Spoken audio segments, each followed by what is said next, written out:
नमस्कार, मुद्दा देख रहे हैं आप। मैं हूं आपके साथ नेहा दुबे। बात मुद्दा में होगी कांग्रेस नेता राहुल गांधी की। कांग्रेस नेता राहुल गांधी ने लंदन से बीजेपी पर जमकर सियासी तीर चलाए।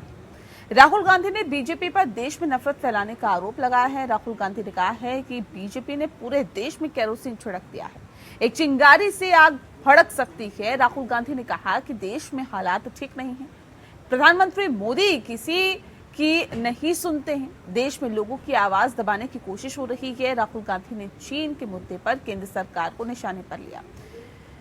राहुल ने कहा कि चीनी सेना लद्दाख में घुस चुकी है और राहुल गांधी ने यह भी कहा कि एलएसी विवाद को रूस यूक्रेन युद्ध से भी जोड़ दिया गया। दरअसल राहुल गांधी लंदन की कैम्ब्रिज यूनिवर्सिटी में आइडियाज फॉर इंडिया प्रोग्राम में बोल रहे थे और राहुल गांधी ने दावा किया है कि रूस जो यूक्रेन में कर रहा है, कुछ वैसे ही स्थिति चीन ने लद्दाख में पैदा की है। कांग्रेस नेता ने कहा कि नरेंद्र मोदी सरकार इस बारे में बात तक नहीं करना चाहती है। राहुल गांधी के अनुसार चीन की सेनाएं लद्दाख और डोकलाम दोनों जगह है। उन्होंने आगे कहा कि मेरी समस्या ये है कि भारत सरकार इस पर कोई बात नहीं करना चाहती है। राहुल गांधी ने परोक्ष रूप से एक बार फिर से देश में चुनिंदा बिजनेस ग्रुप की मोनोपोली पर भी निशाना साधा। राहुल गांधी ने कहा कि मुझे लगता है कि कंपनी के लिए सभी हवाई अड्डों, सभी बंदरगाहों, सभी बुनियादी ढांचों को नियंत्रित करना बहुत खतरनाक है। कांग्रेस नेता ने कहा कि सत्ता और पूंजी के इतने बड़े केंद्रीकरण के साथ इसका अस्तित्व कभी नहीं रहा। राहुल गांधी के वार पर बीजेपी नेता और केंद्रीय मंत्री मुख्तार अब्बास नकवी ने पलटवार किया। नकवी ने कहा है कि आपराधिक साजिश के तहत ही ऐसा बयान दिया जा सकता है। मुख्तार अब्बास नकवी ने कहा है कि हर हिंदुस्तानी हिंदुस्तान के खुशहाली की दुआ करता है, लेकिन ये जो सामंती लोग हैं ये विदेश में बैठकर हिंदुस्तान की बदहाली की बददुआ करते हैं, लेकिन अफसोस इनको निराशा ही हाथ लगती है। नकवी ने कड़ा वार करते हुए कहा कि जिस तरह से पार्टी में पलायन चल रहा है, जिस तरह से कांग्रेस पार्टी पूरी तरह से बदहाल हो चुकी है, उसके बाद भी इनकी बेवकूफियां आसमान पर है। उन्होंने कहा कि इनकी दिक्कतें क्या हो गई है कि कभी हिंदुस्तान को पाकिस्तान बताने लगते हैं, कभी हिंदुस्तान को यूक्रेन बताने लगते हैं, हिंदुस्तान को हिंदुस्तान समझने को तैयार नहीं है। इनको तो हम इतना ही कहेंगे, गेट वेल सून। दरअसल राहुल गांधी ने जो आरोप लगाए हैं वो कोई नए आरोप नहीं है। पहले भी वो इस तरह के आरोप और बयानबाजी करते रहे हैं, लेकिन सवाल है कि विदेश में बैठकर इस तरह के बयान देना कितना सही है, हिंदुस्तान की तुलना पाकिस्तान यूक्रेन से करना कितना सही है। सवाल ये भी है कि क्या वास्तव में देश के हालात ठीक नहीं है, क्या सरकार लोगों की आवाज को दबाने की कोशिश कर रही है। करेंगे पड़ताल, लेकिन उससे पहले आपको सुनते हैं कि इस विषय पर किस तरह से हो रही है बयानबाजी।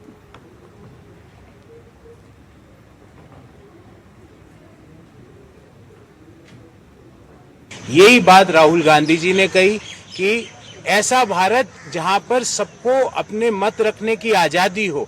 आज विपक्षी दलों के नेताओं पे अगर आप पेगासस नाम के हथियार का प्रयोग करते हो, अगर आप भारत के मुख्य चुनाव आयुक्त के फोन में पेगासस हथियार का प्रयोग करते हो, अगर आप भारत के पत्रकारों, जो बड़े पत्रकार हैं, उनके फोन में पेगासस नाम के हथियार का प्रयोग करते हो, तो आप लोकतंत्र को कमजोर करने का, संविधान को कमजोर करने का काम कर रहे हो। राहुल गांधी जी ने यही बात कैम्ब्रिज में मुख्य रूप से उठाई। देखो, वही तो कह रहे हैं ना, इंडिया को गेन करना चाहते हैं, इंडिया पे कब्जा करना चाहते हैं। अभी भी इनका सुरूर जो है वो कांग्रेस इज कंट्री और कंट्री इज कांग्रेस। इनको जो विरासत मिली है ना, Indira is India, India is Indira, वो वाली विरासत के अभी भी सुरूर में है। जो पार्टी और जिस पार्टी के नेता आज भी जो है वो बिना ज़मीन के जमींदारी और बिना जनाधार के जागीरदारी का जो है वो की जंग लड़ रहे हों, जिस सुरूर और में चकनाचूर हों, तो ऐसे ही बात निकलेगी। आज उनको इस बात का एहसास ही नहीं हो रहा है कि देश की ज़मीन की हकीकत क्या है।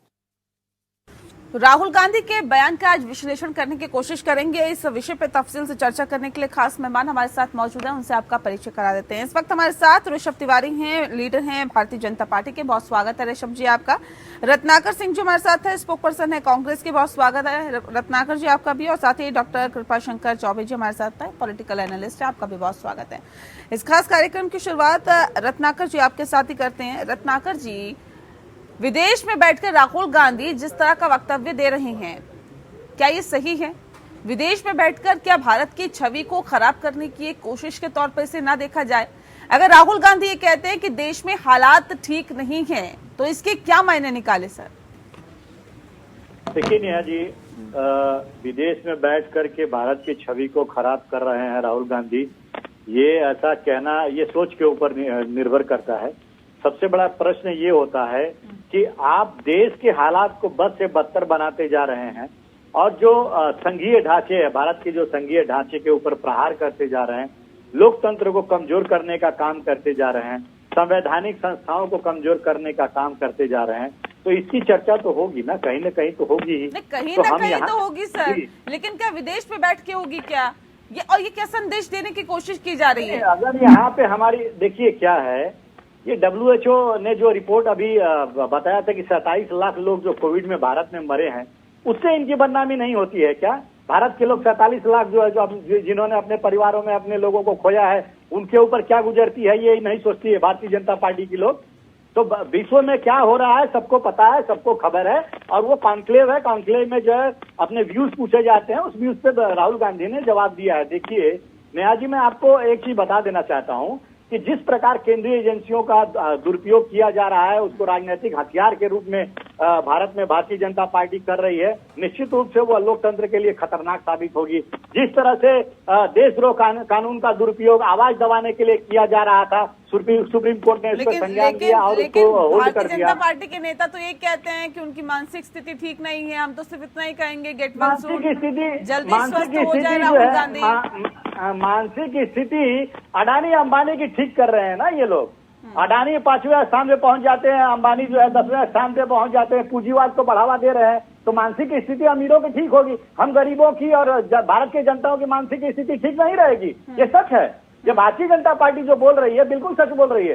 जनता की मानसिक स्थिति ठीक नहीं रहेगी, पूंजीवादी लोगों की अगर आप ये कहते हैं कि देखिए भारत में तो केरोसिन डालकर आग लगाने की कोशिश की जा रही है, भड़काने की कोशिश की जा रही है, वहां पर हिंसा फैलाने की कोशिश की जा रही है, क्या ये भारत की छवि को धूमिल करने की कोशिश राहुल गांधी की तरफ से नहीं की जा रही है क्या? आप भारत में भारत की बात रखिए, लेकिन आप विदेश में जाकर अगर भारत की बात करेंगे और वहां पे भी इस तरह से लांछन लगाने की बात करेंगे, तो सर इसे किस तरह से देखा जाए? क्या ये सही तरीका है कि अपनी बातों को रखने का, और वहां रखने से ऐसा क्या बदल जाएगा? देखिए नेहा जी, हम बात यहाँ पे भी अपनी बोलते ही पुरजोर तरीके से रख सकते हैं और बाहर में भी पुरजोर तरीके से रखते हैं। अगर भारत के अंदर अगर कहीं न कहीं जो देश में नफरत की राजनीति की जा रही है, ध्रुवीकरण की राजनीति की जा रही है, 80-20 की राजनीति की जा रही है, उस पर बात करना क्या गलत है क्या? अगर देश को हमारे देश नहीं, मैं ये नहीं कह रही हूँ कि उस पे गलत है, ये सही है सर, मैं ये कहने वाली कोई होती भी नहीं हूँ, लेकिन सुनिए रत्नाकर जी, एक सेकंड रत्नाकर जी, मेरा सिर्फ इतना कंसर्न है सर, यहाँ पे आप अपनी बातों को रखते हैं। अगर राहुल गांधी ये कहते हैं कि धारा 370 हटाकर मानवाधिकारों का हनन किया जा रहा है जम्मू कश्मीर में, तो सर क्या ये सही है क्या? अगर आप ये कहते हैं कि देखिए केरोसिन डालकर हिंसा फैलाने की कोशिश की जा रही है, या फिर इस तरह से माहौल खराब हो गया है, बोलने तक की आजादी भारत में नहीं है, तो ये क्या संदेश देने की कोशिश की जा रही है और किसको संदेश देने की कोशिश है सर? जी यहाँ पे भारत में द कश्मीर फाइल्स नाम की मूवी जो है भारतीय जनता पार्टी द्वारा प्रायोजित एजेंडे के तहत बनवाई जाती है और लोगों को दिखाई जाती है। हश्र क्या होता है, राहुल भट्ट जैसे कश्मीरी पंडित की हत्या हो जाती है, 350 जो कश्मीरी पंडित जो कर्मचारी है वहां पे इस्तीफा देते हैं, तो यह सही है क्या? ये भारत में जो हो रहा है, जो ये इस तरह की लोगों के ऊपर अत्याचार हो रहे हैं, वो सही है क्या? आप ये कह देंगे,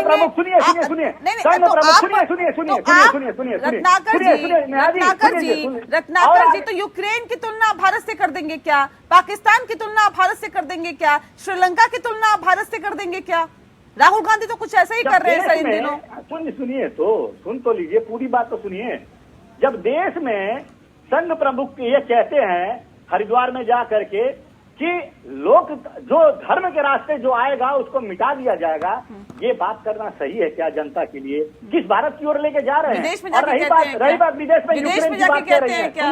विदेश में जाके कहते हैं क्या? कहाँ कहते हैं? जो मुख्य आपकी समस्याएं हैं, देश की समस्याएं हैं, उन समस्याओं के बारे में बात करना बाहर जाके कहने से क्या हो जाएगा रत्नाकर जी? क्या देश के बारे में, देश की हकीकत के बारे में बात करना कहीं पे गलत है क्या? ये बता दीजिए। आज हमारे देश में नफरत की राजनीति हो रही है। भारत नफरत की राजनीति और हम भारत जोड़ो की राजनीति कर रहे हैं। ठीक ये है, सही नहीं है क्या? ठीक है। चौबे जी भी हमारे साथ जुड़े हुए हैं। शंकर चौबे जी, अब सवाल इस बात को लेकर है कि जिस बात का जिक्र अभी रत्नाकर जी कह रहे हैं देश में हालात खराब है और इसका जिक्र अगर हमने बाहर जाके भी कर दिया तो कौन सा गलत कर दिया। लेकिन भारतीय जनता पार्टी कहती है कि हम तो राहुल गांधी को इतना ही कहेंगे, भाई गेट वेल सून, आप जल्दी स्वस्थ हो जाए, क्योंकि उनके हालात अभी खराब दिखाई दे रहे हैं। इसी तरह की उलझुल बयानबाजी वो करते रहते हैं। कैसे इसे देखे सर? नहीं, देखिए, राहुल गांधी के कैम्ब्रिज यूनिवर्सिटी में कुछ कह देने से भारत की छवि इतनी ही कमजोर नहीं है कि खराब हो जाएगी। लेकिन उन्होंने जिस तरह से विदेश में एक पंक्ति कही, राहुल गांधी कोई विवेकानंद नहीं है। विवेकानंद ने जब सर्वधर्म संभाव हुआ था शिकागो में, और उसमें सिर्फ 5 शब्द कहे थे, मेरे अमेरिकी भाइयों और बहनों, और उन 5 शब्दों से पूरी दुनिया में इस बात का संचार हो गया था कि भारत किस तरह से सर्वे भवन्तु सुखिनः को मानने वाला, किस तरह से सर्वे आशा मम मित्रं भवन्तु, ये एक बहुत मशहूर श्लोक है, सर्वे आशा मम मित्रं भवन्तु, may we all be friends. उसी तरह से विश्व ऋग्वेद में कहा गया है, विश्व पुष्टं ग्रामे अस्मिन् अनातुरम्। तो ये जो भारत की भातृत्व भावना रही है, भारत समूचे जगत के मंगल की कामना करता रहा है, तो वो विवेकानंद थे जिन्होंने शिकागो में इस भारत की दृष्टि का संचार किया। दूसरी तरफ 2022 में अगर भारत का एक राजनेता विदेश में जाकर के ऐसी बात कहता है जिससे देश की छवि पर प्रतिकूल असर पड़े, तो यह कोई बहुत अच्छी बात नहीं है। उन्हें इससे बचना चाहिए था। उन्हें याद रखना चाहिए था कि वे जिस पार्टी में हैं, उस पार्टी की जो परंपरा उसे भी भूल गए राहुल गांधी। उस पार्टी में अटल बिहारी वाजपेयी प्रतिपक्ष के नेता थे और विश्व मंच पर उन्हें भेजा जाता था। संयुक्त राष्ट्र संघ में इंदिरा जी उन्हें भेजती थी। तो विदेश में तो भारत की जो विदेश नीति रही है, वहां तो राष्ट्र के सवाल पर एक यह रहा है, राष्ट्र ये संदेश देना चाहिए था।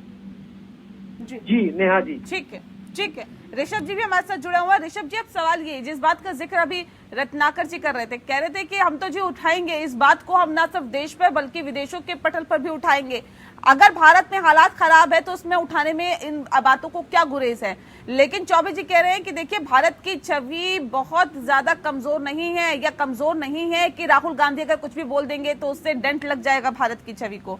लेकिन ऋषभ जी, कैसे देखते हैं भारतीय जनता पार्टी, क्योंकि अब राहुल गांधी तो चीन के मुद्दे पर भी कहीं ना कहीं केंद्र सरकार को घेर रहे हैं, यूक्रेन से तुलना भारत की कर रहे हैं, श्रीलंका से कभी तुलना भारत की कर देते हैं, कभी पाकिस्तान से तुलना भारत की कर देते हैं। कैसे से देखते हैं भारतीय जनता पार्टी, कैसे देखती है? देखिए नेहा जी, कुछ भी विषय कहने से पहले मैं एक बात कहना चाहूंगा कि मैं दोनों पैनलिस्ट को बहुत शांति से सुनाऊं, तो मुझे पूरा अपनी बातों को रखने का मौका दिया जाएगा, ऐसा मैं उम्मीद करता हूँ। जी धन्यवाद। सबसे पहली बात, राहुल गांधी जी ने क्या स्टेटमेंट दिया और कहां पे जाके दिया, ये तो डिस्कशन का विषय बाद में आता है। उनके स्टेटमेंट को उनके पार्टी के लोग ही सीरियस नहीं लेते हैं तो देश और दुनिया क्या सीरियस लेगी, ये एक अलग विषय है। दूसरी विषय में आता हूं, उन्होंने क्या कहा, उनके शब्दों को आप कृपया करके गौर करके सुने। उन्होंने कहा कि हम पहले जैसा भारत हासिल करना चाहते हैं और हम इसे हासिल करने के लिए लड़ रहे हैं। भारतीय जनता पार्टी हमेशा से कहती है हम भारत को मजबूत बनाना चाहते हैं, हम भारत के तरक्की के लिए काम करना चाहते हैं।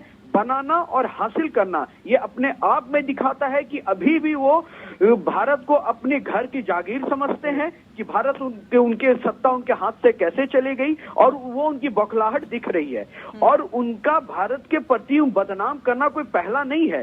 सर्जिकल स्ट्राइक के बाद भी इन्होंने ऐसा ही कुछ स्टेटमेंट दिया था। मैं हालांकि उन छोटी बातों पे नहीं जाना चाहूंगा क्योंकि इनके बयान को कोई सीरियस नहीं लेता। मैं एक विषय रखना चाहूंगा देश की जनता के लिए, क्योंकि देश की जनता को ये समझना जरूरी है कि विपक्ष में आने के बाद क्या भूमिका रहनी चाहिए। भारतीय जनता पार्टी लंबे समय तक विपक्ष में रही थी। 1997 का मैं उल्लेख करना चाहूंगा। के ऊपर सवाल खड़े कर रहे हैं ऋषभ जी, सुन लीजिए सवाल भी सुनिए। उनका तो ये कहना है कि केरोसिन छिड़कने का काम कर रही है भारतीय जनता पार्टी।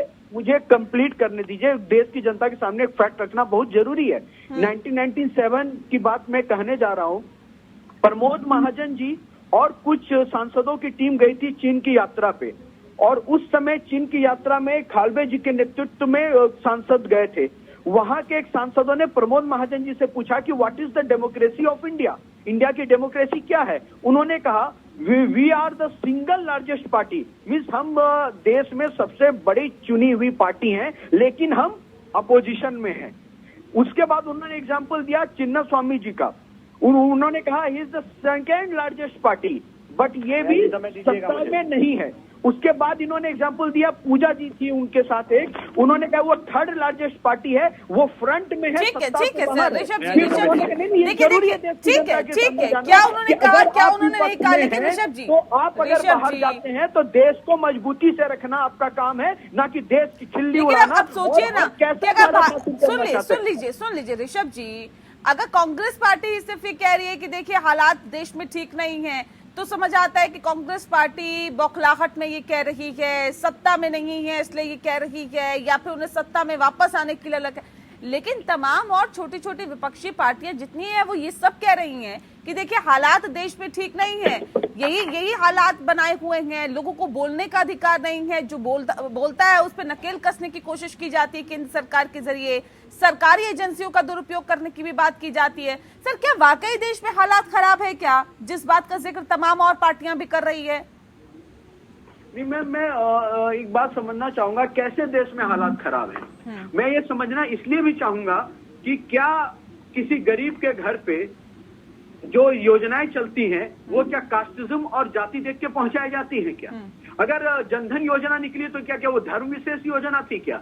अगर प्रधानमंत्री आवास योजना जाती है तो क्या वो धर्म देखकर जाती है क्या? तो ये इनकी बौखलाहट जनता के प्रति नहीं, ये सत्ता में इतने लंबे समय से दूर क्यों है और ये दूर दूर तक सत्ता नहीं दिख रही है, तो ये बौखलाहट वहाँ पे। ठीक है, पूछ लेते हैं कैसे हालात खराब है। रत्नाकर जी, मैं तिवारी जी एक सेकंड रुक जाइए। कंक्लूड करता हूँ नेहा जी। तिवारी जी मैं देती हूँ, फिर मौका दूंगी आपको सर, फिर मौका दूंगी। रत्नाकर सुना इन लोगों को जी, मुझे भी जरा मौका दीजिए। जी रखिए बात अपनी। जी देखिए, ये कह रहे हैं कि देश में कहाँ पे अशांति फैली हुई है, इनको तो कुछ दिख नहीं रहा है। भाई आप जो है वो चश्मा इतना अंधा वो काला पहने हैं कि कुछ दिखाई नहीं देता है आपको। आप सुनिए तो सुन लीजिए महाराज, बीच में बोला नहीं, सुनिए पहली मेरी बात।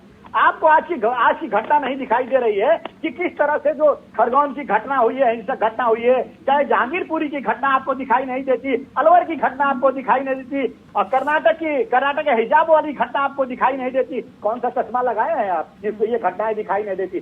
देश में यही सरकार सदन में बैठ के कहती है कि 4 साल के दौरान 2920 हिंसा और दंगा की घटनाएं हुई हैं, तो क्या ये देश की जनता को दिखाई देती है? आपको क्यों नहीं दिखाई देती है भाई साहब, जरा ये बता दीजिए। दूसरी चीज मैं चीन के ऊपर मैं कहना चाहूंगा नेहा जी, चीन में आज परिस्थिति ऐसी है कि पेंगोंग जो चीन जो हमारी भूमि है चीन के कब्जे में है, उस कब्जे के ऊपर पेंगोंग झील के ऊपर आज चीन जो है ब्रिज बना रहा है। कहाँ गई आपके 56 इंच का सीना? राहुल गांधी ने एलएसी विवाद को रूस यूक्रेन के साथ भी जोड़ा, रूस यूक्रेन युद्ध के साथ भी जोड़ा। सर ये कैसे, आप ये भी समझाइए ना कि रूस यूक्रेन युद्ध का क्या मतलब है एलएसी विवाद से? सर सुनिए तो देखिए, मैं चीन की बातें कंप्लीट कर लेता हूँ। पेंगोंग झील पे आज जो है चीन वहाँ पे पुल बना रहा है, लेकिन लाल आंखें दिखाई नहीं दे रही है।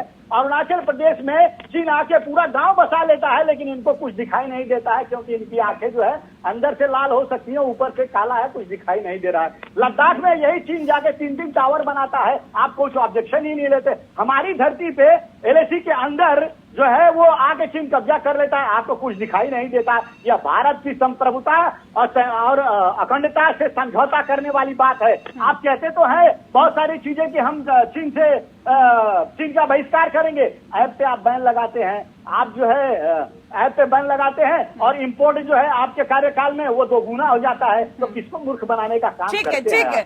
ठीक है कृपा शंकर चौबे जी, क्या वाकई ये जिस बात का जिक्र राहुल गांधी कर रहे हैं और एलएसी विवाद को रूस यूक्रेन युद्ध से भी उन्होंने जोड़ा, क्या ये तुलना करना ठीक है? क्या ये तुलना करनी चाहिए क्या? और ये तुलना करके क्या संदेश यहाँ पर देने की कोशिश राहुल गांधी करते हैं? सर पहली बार नहीं है उन्होंने ऐसा कहा, अक्सर कहते हैं। ये तुलना करने का उपयुक्त मंच वहाँ भारत में प्रतिपक्ष के अनेक नेता गए हुए हैं, सिर्फ राहुल गांधी नहीं गए हैं कैम्ब्रिज यूनिवर्सिटी। लेकिन सवाल ये है कि वहाँ आप अपने देश की चिंताओं को साझा कर रहे हैं। भारत की सबसे बड़ी पंचायत यहाँ की संसद, उच्च सदन है, निम्न सदन। तो यहाँ अगर आपको लगता है कि नहीं चिंताजनक ये स्थितियां हैं तो उसके लिए उपयुक्त मंच कैम्ब्रिज नहीं हो सकता। मेरा सिर्फ यह कहना है। और राहुल गांधी को और प्रतिपक्ष के सभी नेताओं को मुझे लगता है, मैं ये नहीं कहना चाहता है कि नरेंद्र मोदी की सरकार दूध की धुली है या उसके सभी फैसले बहुत अच्छे हैं। भाई आज भी जिस तरह सरतन लाल को गिरफ्तार किया गया है दिल्ली विश्वविद्यालय के आचार्य को, तो ये तो अभिव्यक्ति की आजादी पर एक तरह से पहरा है। लेकिन ये आलोचना, हमें जो आलोचना करनी होगी हम अपने देश में करेंगे और उपयुक्त मंचों पर करेंगे। अनेक मंच हैं। आखिर ये जिस मीडिया को कहा जा रहा था कि गोदी मीडिया हो गया या मोदी मीडिया हो गया, उसी मीडिया ने लगातार अनेक ऐसे चैनल थे जो ये बता रहे थे अपने शोध में कि अखिलेश जीत रहे हैं, अखिलेश की अच्छी स्थिति उत्तर प्रदेश में, वो हार गए, एक अलग मामला है। लेकिन प्रतिपक्ष के नेताओं को भी और सत्ता पक्ष के नेताओं को भी ये समझना चाहिए कि भारत के 3 सांस्कृतिक संबोधन हैं, भारतवर्ष, आर्यावर्त और हिंदुस्तान, और जो आशय हैं तीनों के, उसे कभी नहीं इन लोगों को भूलना चाहिए।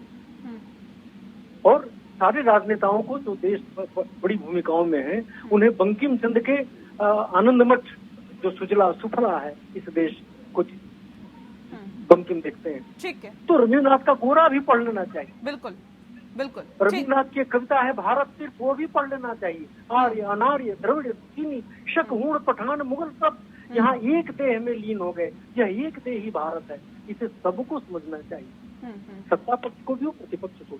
बिल्कुल, दोनों को समझने की जरूरत है। लेकिन ऋषभ तिवारी जी, अब सवाल ये भी है, जिस बात का जिक्र रत्नाकर जी कर रहे थे अभी थोड़ी देर पहले, कि देखिए चीन लगातार डेवलपमेंट कर रहा है, चीन लगातार वहां पर विकास कार्य कर रहा है। अरुणाचल प्रदेश में गांव बसा लिया जाता है, वहां की सैटेलाइट जो तस्वीरें निकल के सामने आती है वो भी अपने आप में सवाल खड़े करते हैं। सरकार की तरफ से कहा जाता है देखिए चीन अंदर नहीं घुस रहा है, और वहां पर जो तस्वीरें निकलती है, जो हालात बताते हैं, वो ये बताते हैं कि चीन लगातार डेवलपमेंट कर रहा है। सर, अगर सवाल ना उठे तो क्यों ना उठे, क्या वजह इसके पीछे? क्या विपक्षी पार्टियां सवाल भी नहीं उठा सकती, सवाल भी नहीं पूछ सकती है क्या तिवारी जी? देखिए नेहा जी, मैं 2-3 बातें स्पष्ट कर दूं। पहला विषय यह है कि आज का डिबेट का मुद्दा क्या है, और उससे इंटरनल सिक्योरिटी भी आता है, तो मैं उस पर भी जवाब दूंगा। पहला मैं कह दूं कि राहुल अभी मेरे चांस से पहले जो कांग्रेस के मित्र बैठे हैं, उन्होंने बहुत कड़े शब्दों में चिल्ला चिल्ला के एक बात कही कि आंख के ऊपर काला पट्टी है क्या। बिल्कुल नहीं सर, ना तो हमारे आंख के ऊपर काला पट्टी है, ना तो देश की जनता की आंखों के ऊपर काला पट्टी है। अगर काला पट्टी ही लगा रहता तो 2014, 2019 और 2022 में यूपी इलेक्शन राहुल गांधी ने एलएसी पर सवाल खड़े किए हैं, आप उस पर जवाब दीजिए सर। मैं उस पे ही आ रहा हूँ, आइए सर, उसी पे आइए सर। कंक्लूड करूंगा ये मैम, 1 मिनट। आप डिबेट के में जो प्रक्रिया चल रही थी उस पे उन्होंने हमें पे आरोप लगाया था, तो मैं एक जिम्मेदार पार्टी के कार्यकर्ता होने के नाते मेरा जवाब देना फर्ज बनता है। केवल आरोप जनता तक नहीं पहुंचे, जवाब भी पहुंचना चाहिए। दूसरी बात, आपने कहा कि जो फुटेज निकल कर आते हैं तो विपक्ष सवाल नहीं कर सकता क्या? बेशक आप सवाल कीजिए, और हम इस सवाल का स्वागत भी करते हैं, लेकिन सवाल करते करते देश विरोधी गतिविधियों में और देश विरोधी स्टेटमेंट अगर आप देंगे तो उसका विरोध करना भी हमारा कर्तव्य बनता है। आप सवाल कीजिए सरकार की नीतियों पे, आप सवाल खड़ा कीजिए सरकार की योजनाओं पे, लेकिन आप देश को तोड़ने के बारे में जो प्रश्न है, और आप ये सवाल नहीं खड़ा कर सकते हैं कि सेना सर्जिकल स्ट्राइक नहीं की, सेना ने अटैक नहीं किया। आप इस पे सवाल खड़ा कर सकते हैं। और बैठा हमारे अंदर गाँव बसा लेता है, कवर लगा लेता है। लेकिन राहुल गांधी जो सवाल पूछते हैं, अभी भारतीय जनता पार्टी के नेता कह रहे हैं कि खुद के नेता उनको सीरियसली नहीं लेते, तो बाकी पार्टियां क्या सीरियसली लेगी? वो तो एयर स्ट्राइक को बता देते, सबूत दीजिए हमें, कहाँ एयर स्ट्राइक की, कितने लोगों को आपने नुकसान पहुंचाया, कहाँ पे आपने नुकसान पहुंचाया, कहाँ पे आपने विस्फोट किया? तो वो तो एक बड़ा सवाल हो ही जाता है कि जब आपके कांग्रेस के नेता ही उन्हें सीरियस नहीं लेते हैं तो बाकी पार्टियां सर कैसे लेगी? क्या नहीं लगता कि राहुल गांधी को भी अपनी छवि सुधारने की कोशिश करनी चाहिए? बहुत शुक्रिया सर आप सभी मेहमानों का हमारे साथ इस खास कार्यक्रम में जुड़ने के लिए। इसी के साथ मुद्दा में इतना ही। नमस्कार।